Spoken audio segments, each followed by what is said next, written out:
Aunque a menudo se asocia con situaciones incómodas, la transpiración es una respuesta natural de nuestro cuerpo para regular la temperatura, también una reacción frente al miedo, el enojo, la vergüenza o el dolor. La composición de este líquido que segregan las glándulas sudoríparas puede variar según la dieta y la genética, lo que significa que cada persona tiene su propia firma química. ¿Qué pasa con el olor? ¿En qué áreas sudamos con más frecuencia? ¿Qué hacer si es excesivo y nos está causando problemas sociales, familiares o laborales? Los especialistas nos responden estas y otras dudas acerca del sudor.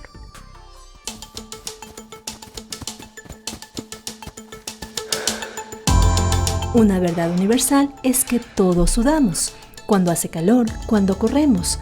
Cuando el cuerpo necesita regular su temperatura, el sudor entra en acción. A medida que esas pequeñas gotas se evaporan, enfrían la piel y previenen que el calor interno se eleve a niveles peligrosos. A nivel cerebral, en el hipotálamo, en un sector del cerebro, están los centros de la temperatura, tanto del frío como del calor. Cuando tenemos excesivo calor, el cerebro ordena al organismo, en este caso a la piel, que produzca mayor cantidad de sudor para eliminar ese calor, con un efecto radiador, digámoslo así. También está el efecto sobre los vasos sanguíneos, la vasodilatación, por eso es que nos ponemos rojos cuando hay calor. El sudor también elimina ciertos elementos de la sangre, de las toxinas, del cuerpo. Lo que pasa es que hay gentes muy sensibles con una excesiva sudoración o frente a un estímulo de calor, y no olvidemos los estímulos emocionales. Personas que cuando se asustan sudan, cuando se enojan sudan, ¿no es cierto? Cuando soltamos adrenalina en nuestro cuerpo por cualquier situación de emergencia, sudamos. El alcohol en el chuchaqui también sudamos, es decir, hay una serie de condiciones en las cuales esa sudoración aumenta y a veces en forma exagerada. Esta función tan natural de nuestro cuerpo puede convertirse en una pesadilla para algunas personas. Desde muy pequeña, Paola supo que algo en ella era diferente.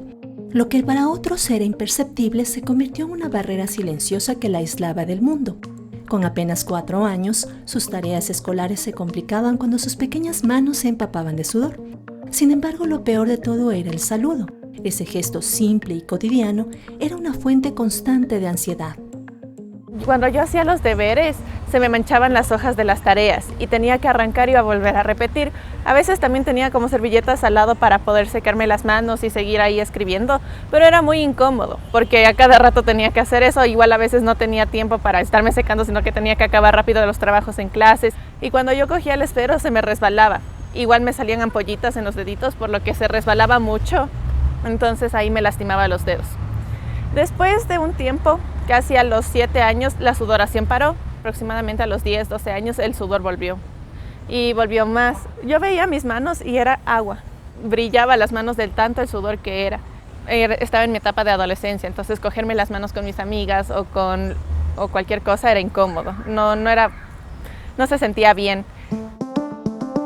A sus 17 años, cuando la vida social es lo más importante, Paola no pudo seguir ignorando su problema. Las miradas, la incomodidad y ese esfuerzo incesante por esconder sus manos mojadas se volvieron insoportables. Fue entonces cuando decidió buscar una solución definitiva.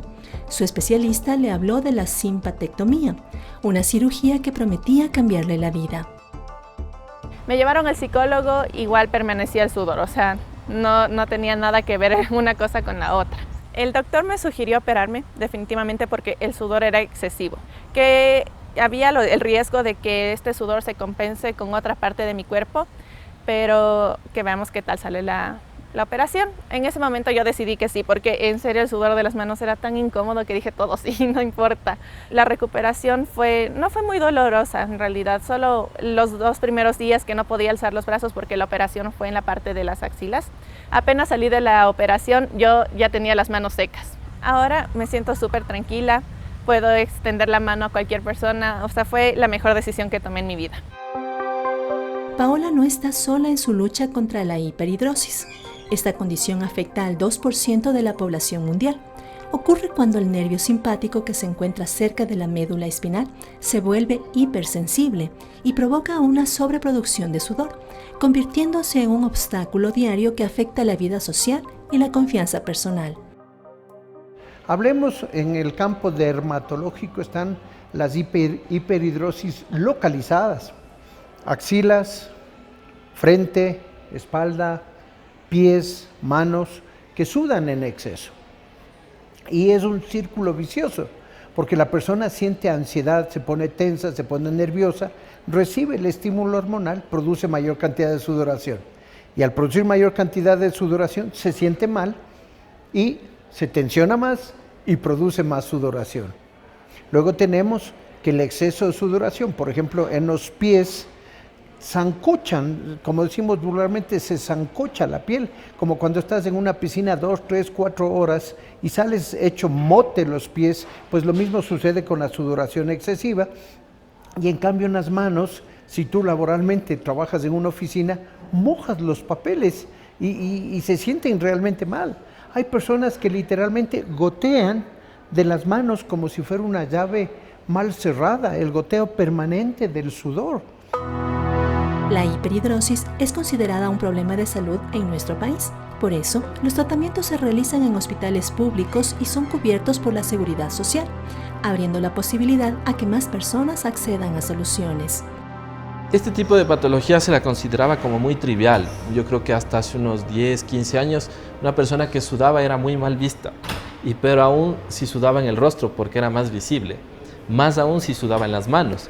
Entonces tenía mucho problema al tener una interrelación con el medio en el que estaba. Entonces, evidentemente, esto al consistir o tratarse en una patología que afecta la condición de vida del paciente, que afecta el entorno, el ambiente laboral, la situación familiar, las relaciones interpersonales, evidentemente marca la necesidad de un tratamiento y es ahí en donde entra, por ejemplo, la cirugía para optar por un mecanismo de solución definitiva al sudor localizado que presenta el paciente.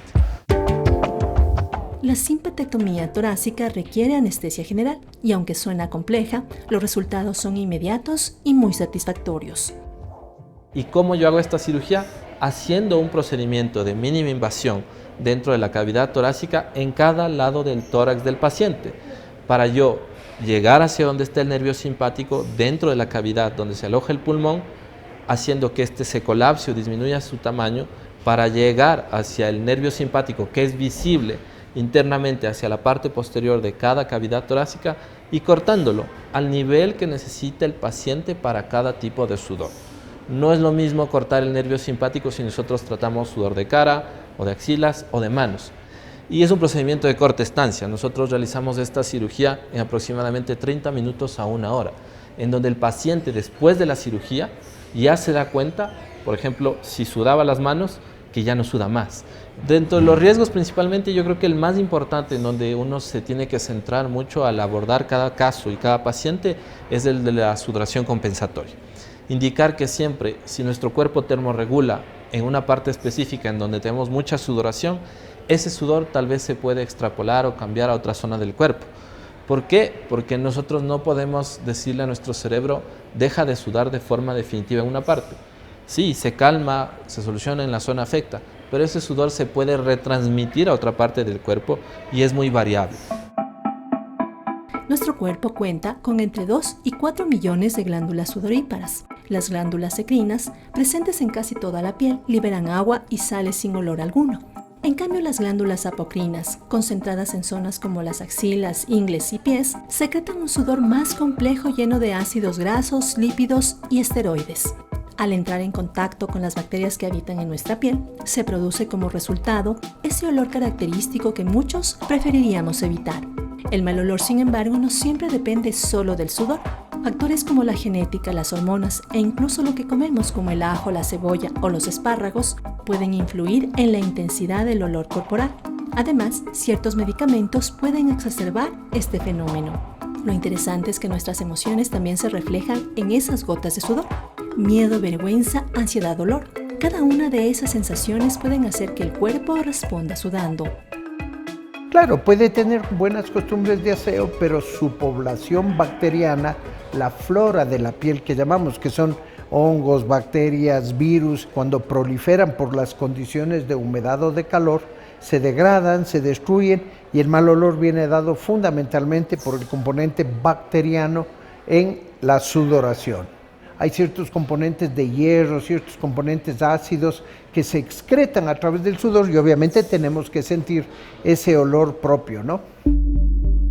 Durante la pubertad, las glándulas sudoríparas se vuelven más activas. Los cambios hormonales propios de esta etapa de la vida hacen que el sudor y en muchos casos el olor se conviertan en compañeros no tan bienvenidos.